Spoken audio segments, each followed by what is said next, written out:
Market একটা জবরদস্ত খেলা আমাদের দেখালো আজকে। হঠাৎ করে একেবারে মরা মার্কেটের মধ্যে একটা প্রাণের জোয়ার খেলে গেল। প্রায় দেখা গেল ১,৫০০ পয়েন্ট সেন্সেক্স লাফালো আর নিফটি ৫০০ পয়েন্ট উঠে গেছিল।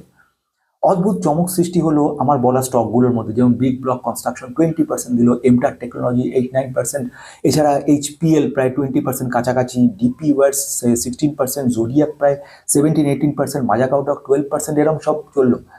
দু চারজন বলছিলে যে ভারত ইলেকট্রন লিমিটেড কথা, ভ্যালুয়েশন হাই রয়েছে, সেসব সমস্ত তোয়াক্কা না করি একটা 8-9-10% করে জাম্প করতে শুরু করে দিল। অদ্ভুত একটা ব্যাপার তৈরি হলো। এটাকে এপ্রিল ফুল বলে দু একজন বলতে চাইছিল। আমি আমার কালু কাকুর কথা নিয়ে বলতে পারি, আমাদের পাড়ায় সে বড় অদ্ভুতের কথা বললো। ওই অদ্ভুতের কথাটা বললো, দেখো বাপু, আমি আর কিছু বুঝি শুনি না, আমি সব কিছু ট্রাম্প সাহেবকে চিনি, ট্রাম্প সাহেবকে ধরে রেখে দিয়েছি আমি সব। উনি যা করার উনি করবেন, যা দেখার উনিই দেখবেন। উনি আমাকে গত 1 বছরের মধ্যে বিরাট পরিমাণ লাভ করে দিলেন, আর আগামী দিনেও বিরাট লাভই করাবেন। উনি যখনই যখনই ভয় দেখায় সেই মুহূর্ত থেকে অপেক্ষা করে থাকি, সেই মুহূর্তে আমি সব সেল করে দিই। আর যখন উনি আশার বাণী শোনান তখন আমি কিনি।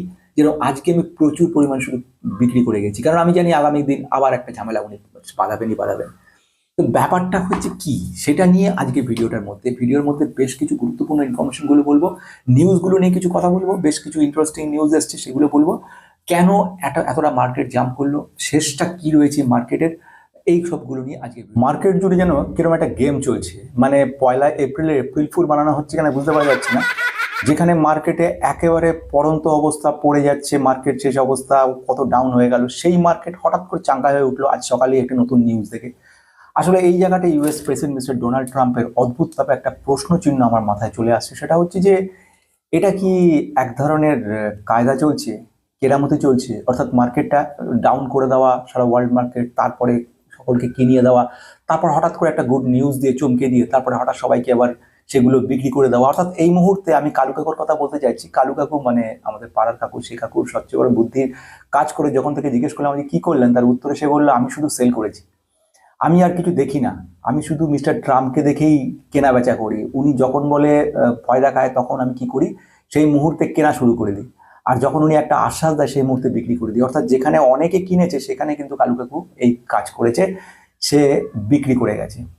মানে একটা ব্যাপার একটু ভাবলেই বোঝা যায়, গতকাল পর্যন্ত মার্কেটে যে সাংঘাতিক পরিস্থিতি ছিল, নিউক্লিয়ার ওয়্যার হবার জায়গায় চলে গেছিল, যেখানে এমন কথা বলা হয়েছিল যে বড় বড় যে ট্রুপারগুলোকে নামানো হচ্ছে, ত্রিপল্লি নামছে, এবং সঙ্গে সঙ্গে হেলিকপ্টার আসছে, প্যারাট্রুপার আসছে, 50,000-এর বেশি সৈন্য আসছে, চারিদিকে ঘিরে ধরার চেষ্টা করছে এবং ইরানকে পর্যস্ত করছে, এবং বলা হয়েছে ইরানের সব কিছু ধ্বংস হয়ে গেছে, ইরানের নেতাই শেষ, তো আমার সঙ্গে গল্প করবে কে, কথা বলবে কে, আমার সঙ্গে নেগোসিয়েশন করবে কে, সেই লোকই নেই। এই সব কথাগুলো যেখানে বলছে সেখানে দাঁড়িয়ে রয়েছে একটা অদ্ভুত প্রশ্ন, এবং সেই প্রশ্নটা হচ্ছে যে আসল মজাটা কোথায়, আসল মজাটা কি এইখানে শেষ? মানে অর্থাৎ আজকে সকালে যে নিউজটা দিল সেটা বলছে খুব শিগগিরই, মানে 2 সপ্তাহের মধ্যে কিন্তু ইরানের সঙ্গে যুদ্ধ শেষ হতে চলেছে এবং আমরা বেরিয়ে যাচ্ছি ইরান থেকে। একটা বিরাট বড় খুশির খবর, কারণ সঙ্গে সঙ্গে এই ঘটনাটা বলা হচ্ছে যে আমাদের ক্ষেত্রে স্টেট অফ ফরমোজ আমরা রিওপেন হয়ে যাবে এবং আমরা আগের জায়গায় ফিরে যাব। ব্যাপারটা বলা খুব সহজ ছিল এবং মার্কেটও সঙ্গে সঙ্গে রিয়াকশন দিল, কিন্তু সত্যি ঘটনাটা কি? যেখানে গতকাল রাত পর্যন্ত এমন ঘটনাটা বলা হয়েছিল 3 দিক থেকে ঘিরে দেওয়া হবে, এমন ঘটনাটা বলা হয়েছিল যে এয়ারবর্ন যে সমস্ত ব্যবস্থা করা হবে, ইরান থেকে বড় যে কথা বলা হলো, সেখানে অলরেডি ইরান কিন্তু প্রায় $3 থেকে $4 বিলিয়ন মানে সেই বড় যুদ্ধপথ সেগুলো ধ্বংস করেছে, এবং টোটাল খরচের পরিমাণে ইউএসএ $30 থেকে $40 বিলিয়ন। বিরাট পরিমাণ খরচা। আমি যদি আমাদের টাকার হিসেব করে বলি সেই পরিমাণটা কিন্তু বিরাট বড় দাঁড়ায়। বিরাট মানে সংখ্যাটা আমি যদি ছোট করে বলি, যেটা ইরান বলছিল যে খুব আমাদের যদি ফায়ার রেঞ্জের মধ্যে ইউএসএস আব্রাহাম লিঙ্কন, মানে বিরাট বড় যুদ্ধ জাহাজ, যার মধ্যে এয়ার ক্যারিয়ার বলা যায়, যার মধ্যে যুদ্ধ টোটাল একটা ছোটখাটো দ্বীপ, সেই দ্বীপের প্রায় টোটাল যে ভ্যালু দাঁড়াচ্ছে ইউএস আব্রাহাম লিঙ্কন $4.5 বিলিয়ন। যদি ইন্ডিয়ান রুপিতে মোটামুটি একটা হিসেব করি সেখানে দাঁড়াবে 42,000 কোটি টাকা। আমাদের গোটা ডিফেন্স বাজেটের প্রায় অর্ধেকের বেশি কিন্তু একটা মাত্র শুধু আব্রাহাম লিঙ্কনের একার এত বড় এত খরচ, সেই খরচ, এবং সেখানে $30 থেকে $40 বিলিয়ন খরচা করে ফেলেছে, ধ্বংস করে দিয়েছে ইরান। মানে বিরাট ব্যাপার। এবং সেখানে প্রায় যে যুদ্ধ, যে এয়ার জেট রিফিউলার ছিল, তারপরে গত পরশুদিনও যেটা দেখলাম সেটা হচ্ছে 2,000 পাউন্ডের বিরাট বড় একটা যাকে বলা হয় বাংকার ব্যাস্টার, সেটা দিয়ে আঘাত করে সেখানে ইরফান যে জায়গাটা রয়েছে সেখানে কিন্তু বড় মাপের ক্ষতি করেছে টানেলগুলোকে, এবং ইউরেনিয়াম ছিল যেখানে যেখানে পরমাণু যুদ্ধ নিউক্লিয়ার অস্ত্র রাখার ভান্ডার ছিল, প্ল্যান ছিল, সেটাকে করেছে। তো এই প্রশ্নগুলো যখন আসছে, এত বড় কাণ্ড হচ্ছে, সেখানে হঠাৎ করে কি করে 180 ডিগ্রি ঘুরে গেল, সেটাই চিন্তা করার কথা। এখন ব্যাপার দাঁড়াচ্ছে, আজকের এই পরিস্থিতিতে যেটা দাঁড়ালো সেটা হচ্ছে আপডেট আজকে করতে চলেছি। খুব গুরুত্বপূর্ণ আপডেটগুলোর মধ্যে একটা হচ্ছে, তাহলে এখন কোথায় গিয়ে দাঁড়িয়ে রয়েছে মার্কেটটা, মানে আমরা কি মনে করবো মার্কেট সম্পর্কে, ভালো খারাপ, মার্কেটে আশাজনক অবস্থা কি না, নাকি কালু কাকুর মতোই যখন যখন ট্রাম্প আমাদেরকে একটা চমক দেবে তখন তখন সেই মতো কেনাবেচা ঘটনাগুলোর দিকে, অর্থাৎ এপ্রিল ফুলের ঘটনা বললেই ভালো হবে।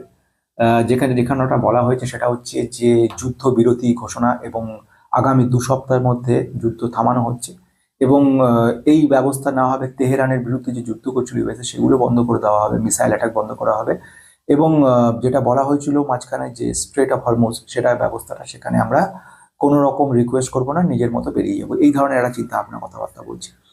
অপরপক্ষে ইসরায়েল আবার অদ্ভুত একটা কথা বলছে। ইসরায়েল বলছে যে না, আমরা যুদ্ধ থামাচ্ছি না, এবং ইসরায়েলের ব্যাপার দেখা যাচ্ছে ইউএসএ যেখানে যুদ্ধ থামাতে চলেছে সেখানে ইসরায়েল বলছে না, আমরা যুদ্ধ চালিয়ে যাবো। এবং আরেকটা ঘটনা হচ্ছে সৌদি আরব, সৌদি আরবিও কিন্তু বলছে এই কথাটা, সেটা হচ্ছে যে আমরাও যুদ্ধ থামাতে চাইছি না।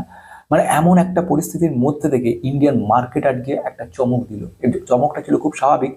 1600 পয়েন্ট মতো প্রথম দিকে সেন্সেক্স জাম্প করেছিল, এবং তারপরে একটু কমে গিয়ে 1139 পয়েন্টে দাঁড়ালো। 500 পয়েন্ট নিফটি উঠে গেছিল, এখন 300 350 মতো দাঁড়িয়ে, মানে 22,680 থেকে দাঁড়িয়ে আছে নিফটি, এবং সেন্সেক্স 73,140-এ চলে এসেছে, দুটোই প্রায় 2% কাছাকাছি। বলা বাহুল্য প্রত্যেকের পোর্টফোলিওতে জাম্প দেখা গেছে, দুর্দান্ত আনন্দের ব্যাপার শুরু হয়েছে। মনে হয়েছে যে এবারই বোধহয় বিরাট কিছু হতে চলেছে, কিন্তু সেটা নয়, সেটা একটা ব্যাপার রয়েছে। এবারে আসছি শেষ কতগুলো ইম্পর্টেন্ট ইনফরমেশনগুলো থেকে। প্রথম দিকে ব্যাপার সেটা হচ্ছে যাচ্ছে যে স্ট্রেট অফ হরমুজ ওপেন করার ব্যাপারে চিন্তা ভাবনা চলছে, মানে আবার ভালো জায়গা পরিস্থিতি আসতে চলেছে। তো এর মধ্যে থেকে আমাদের ইন্ডিয়ান মার্কেটের ক্ষেত্রে কয়েকটা গুরুত্বপূর্ণ পয়েন্ট দেখা গেল, যেরকম ফাইন্যান্স মিনিস্টার মিসেস নির্মলা সীতারামনজি, উনি আইস্যাম 2.0, মানে ইন্ডিয়ান সেমিকন্ডাক্টর মিশনের জন্য 1,00,000 কোটি টাকা অনুদান বরাদ্দ করেছে বাজেটের কথা অনুযায়ী। 2 নম্বর আরেকটা নিউজের কথা বলবো, সেটা হচ্ছে টাটা মোটরসের কথা। টাটা মোটরস কিন্তু রেকর্ড পরিমাণে, মানে আমি পাবলিক ভেহিকলসের পয়েন্ট অফ ভিউ থেকে বলছি, রেকর্ড পরিমাণে কিন্তু ওরা সেল করেছে। 200% এক্সপোর্ট হয়েছে সেলিংয়ে, মানে বিরাট ব্যাপার। এবং অ্যামাউন্টটাও বলে দিচ্ছে, মার্চ 2026-এ 66,971খানা ইউনিট ওরা বিক্রি করেছে এই সময়টার মধ্যে দিয়ে। তার মানে এটা একটা বিরাট বড় ব্যাপার। তো ইন্টারেস্টিং ব্যাপার। আরও কতগুলো ইন্টারেস্টিং ব্যাপার, যেরকম আমার বলা যেসব স্টকগুলোর ক্ষেত্রে আজকে বিরাট বড় বড় জাম্প দেখলাম। বিগ ব্লক কনস্ট্রাকশন, যেটা মার খেয়ে একদম অর্ধেক হয়ে গেছিল, 20% একদিনে জাম্প করলো। আমি বলেছিলাম আগে, সেটা কি তোমাদের মনে আছে কি জানি না, যে মার্কেট কিন্তু এরকমই, যখন যখন কাউকে জায়গা দেবে তখন বিরাটভাবে জায়গা দেবে, কখনো জায়গা তুলে নেবে তো তার কাছ থেকে ওরমভাবে তুলবে। 60% পড়ে গেছিলো, কিন্তু স্টকটা যদি এরমভাবে 2-3 দিন জাম্প করে তাহলে কিন্তু টোটালটা লসটা রিকভার হয়ে যাবে।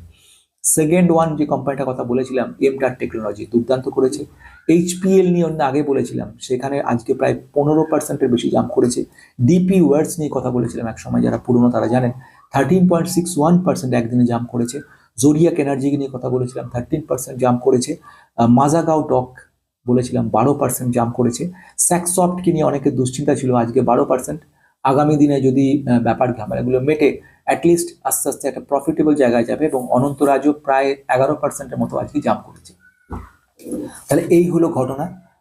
এই ইন্টারেস্টিং পরিস্থিতির মধ্যে একটা কথা বলা যায়, যে কথাটা খুব মজাদার ঘটনা বলা, যে ঘটনাটা হচ্ছে যে আমাদের কালু কাকু এখানে কিন্তু খুব ভালো একটা কাজ করেছেন। উনি যে কথাটা বললেন যে দেখো ভাই, এখন যা পরিস্থিতি দেখতে পাচ্ছি, মার্কেট নিয়ন্ত্রণ কিন্তু ট্রাম্প বাবু, এবং ট্রাম্প সাহেব যা বলবেন সেটাই হবে। মার্কেট উনি ওনার হিসেব মতো উনি তুলবেন নামাবেন। তো তাই জন্য এখন আমি আর এসব ভেবে লাভ নেই, আমি শুধু ট্রাম্পকে লক্ষ্য করে থাকি, এবং ট্রাম্প যা বলবে আমি তাই করবো। আগামীকাল সকালে যদি ট্রাম্প চারিদিক থেকে ইরানকে ঘিরে ফেলে, আমি সঙ্গে সঙ্গে সেই কাজটা করব, যে কাজটা অপেক্ষা করে আছি টাকাগুলো নিয়ে আজকে। আর যদি কয়েকটা দিন দেরি করে এই কাজটা করে, তাহলে অপেক্ষা করবো আর নয় কিছুদিন। কিন্তু সবই হচ্ছে ট্রাম্প সাহেবের খেলা।